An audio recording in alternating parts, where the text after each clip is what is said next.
আসসালামু আলাইকুম। আমি এখন দাঁড়ায় আছি নাগেশ্বরী উপজেলা নারায়ণপুর ইউনিয়নে। এখানে মহা 26শে মাস আজকে উপলক্ষে এখানে মহা স্বাধীনতা এখানে দিবস পালন করতেছে। অনেক অনেক এখানে দোকানপাট অনেক জিলেপি বাঁচতেছে।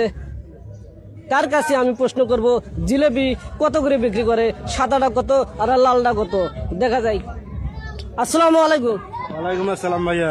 আপনি ভালো আছেন? আলহামদুলিল্লাহ আমি ভালো আছি। আপনি আজকে 26শে মার্চ উপলক্ষে জিলেপি আজকে কত করে বেচতেছেন ও সরকারি রেটে? যদি জনগণকে একটু বলতেন তাহলে অনেক খুশি হইতাম।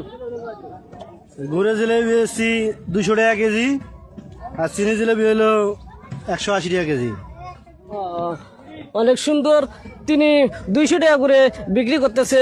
যে যেখান থেকে থাকেন না কেন, স্বাধীনতা শেষ শেষ শেষ হলে এখান থেকে জিলেপি নেবেন 200 টাকা কেজি। এখানে সরকারি রেটে এখানে বিক্রি করা হচ্ছে। এখানে বেটা, এখানে কি সরকারি রেটে বিক্রি করা হচ্ছে? হ্যাঁ, এখানে সরকারি রেটে। অনেক ধন্যবাদ। এখানে সরকারি রেটে এখানে জিলেপি বিক্রি করা হচ্ছে। যদি সরকারি দামে যদি না বিক্রি করা হয় তাদেরকে অবশ্যই আইনের রাস্তা অবশ্যই নেওয়া হবে। ধন্যবাদ।